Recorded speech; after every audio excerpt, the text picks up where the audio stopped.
आम्ही नवी committee form केल्या फॉर अपकमिंग प्रोग्राम्स. आम्ही 2022चे इलेक्शन जेन्ना जाले आनी तेन्नाच्यान पळय BJPचे सरकार आयला. We have seen time and again जेन्ना जेन्ना एक इशू कोर इशू जेन्ना मुखार येता तेन्ना BJP त्या इशूक कसो डायवर्ट करता, त्या इशूक कसो डायल्यूट करप, हें गेल्ल्या 2 वर्सां म्हाका गोंयकारांनी पळयलं.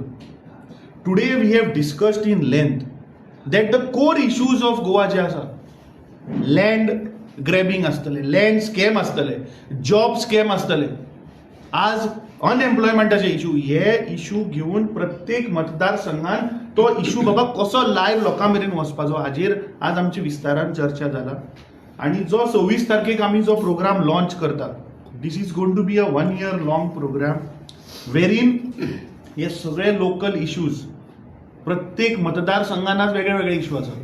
सो ते इश्यूज लोकांचे घेवन लोकां मेरेन कशें वचप हाजेर आज आमी बसून आमची फर्स्ट मिटींग जाल्या. 26 we are launching this programme from South Goa and this will continue all across 40 constituencies.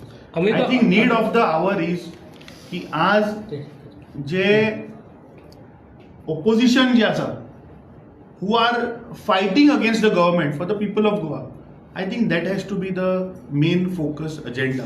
की ताणें सांगलें तशें पॉलिटिकल पार्टीचे डिफरन्सीस आसतले, every political party will have its own agenda, but Wien it comes to the people of Goa, when it comes to the issues of Goa, we all are fighting for those issues. So I think there कसले differences आसपाक जायना.